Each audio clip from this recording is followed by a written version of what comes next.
Je suis Véronique Bertil, maître de conférence en droit public à la faculté de droit et de sciences politiques de l'université de Bordeaux. J'appartiens au Centre d'études et de recherche comparées sur les constitutions, les libertés et l'État, le Cercle.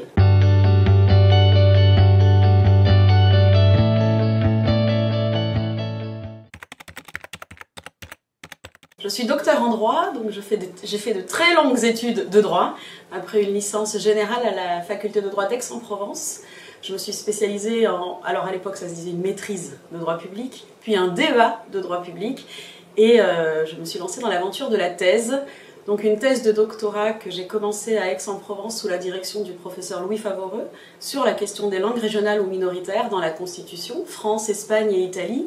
Et nous étions alors dans l'effervescence qu'avait provoqué la ratification de la Charte européenne des langues régionales ou minoritaires.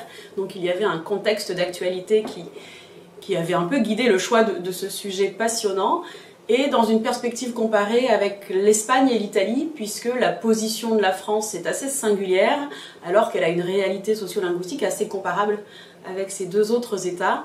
Et on dit souvent en France que l'unité de la République empêche ou est un obstacle à une reconnaissance plus officielle des langues régionales, alors que cette unité est aussi consacrée dans le système juridique espagnol et dans le système juridique italien.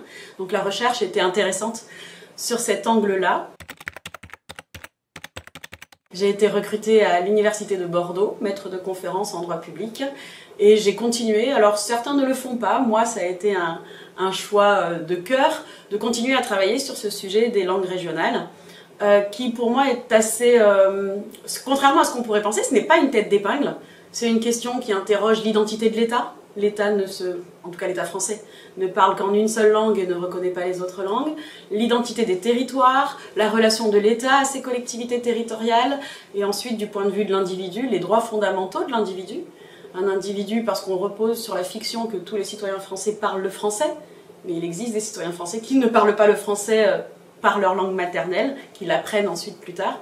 Et donc, quelle reconnaissance pour les citoyens français qui parlent une langue maternelle différente du français.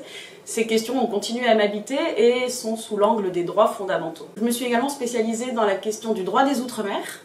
La question des langues régionales m'a fait aborder aussi le droit des Outre-mer indirectement, puisque les nombreuses langues régionales qui existent en France sont majoritairement pratiquées en Outre-mer. En nombre, elles sont 56 langues régionales en Outre-mer, 21 langues régionales dans l'Hexagone, selon le rapport du linguiste Serki-Glini. Donc il y a une vivacité de ces langues en Outre-mer, et juridiquement, le statut de ces Outre-mer est aussi très original, puisque la République française a accepté dans ces Outre-mer d'aller plus loin que ce qu'elle a accepté pour ses collectivités territoriales de l'Hexagone. Mes recherches m'ont porté à développer comme thème de prédilection le statut et le droit des Outre-mer.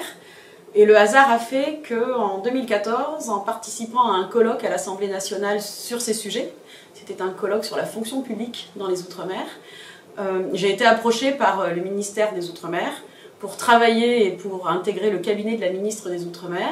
Ça a été une expérience exceptionnelle pendant 1 an. Pour l'universitaire que j'étais, de voir les choses de l'intérieur, puisque je suis constitutionnaliste, donc voir les choses de l'intérieur, c'était quand même très intéressant.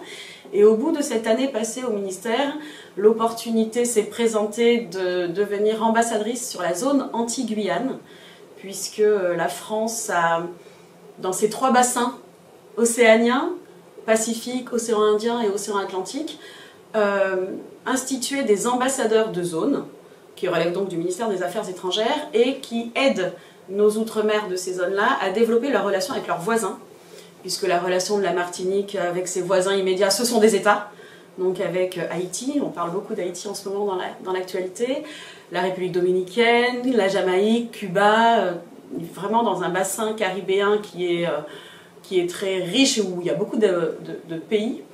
La Guyane, évidemment, avec les 2 gros voisins que sont le Brésil au sud et le Suriname au nord. Donc nos outre-mer développent leurs relations avec leurs voisins, et leurs voisins étant des États, ce sont des relations internationales. Et pour encadrer ces relations internationales, la France a mis en place des ambassadeurs.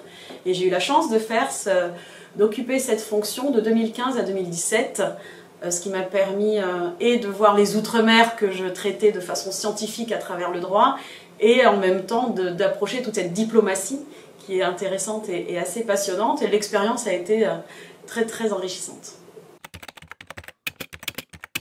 Dans les Outre-mer, de nombreux locuteurs des Outre-mer ne maîtrisent pas le français. De nombreux citoyens français des Outre-mer ne maîtrisent pas le français. Ils l'apprennent à l'école, mais comme ils ont leur langue maternelle, ils maîtrisent assez mal le français. Et donc, sous l'angle des droits fondamentaux, c'est quand même préoccupant, puisque leur langue n'ayant pas le droit de citer, quand ils sont, par exemple, en justice, ils ne comprennent pas toujours. Déjà que la langue du droit est compliquée à comprendre, même pour un francophone aguerri. La langue du droit plus la langue française, il y a en Outre-mer des accusés qui ne comprennent pas du tout la langue que lui parle le juge. Et donc la question des interprètes se pose. Alors si un étranger était en France, un Anglais, un Allemand, avait maille à partir avec la justice en France, on lui attribuerait d'office un interprète. Mais dans les Outre-mer, il y a une présomption de parler français puisqu'ils sont citoyens français. Et donc cette présomption est difficilement renversable. Et donc, parce que le juge va dire « mais vous avez fait toute votre scolarité en France, donc vous parlez français ».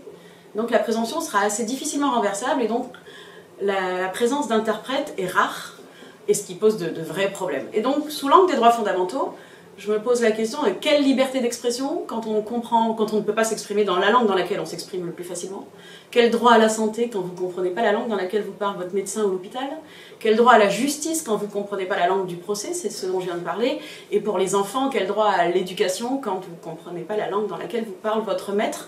Donc ça pose des problèmes qui sont assez profonds, importants, et qui font que l'exercice des droits fondamentaux n'est pas effectif ou réel ou plein et entier dans ces Outre-mer.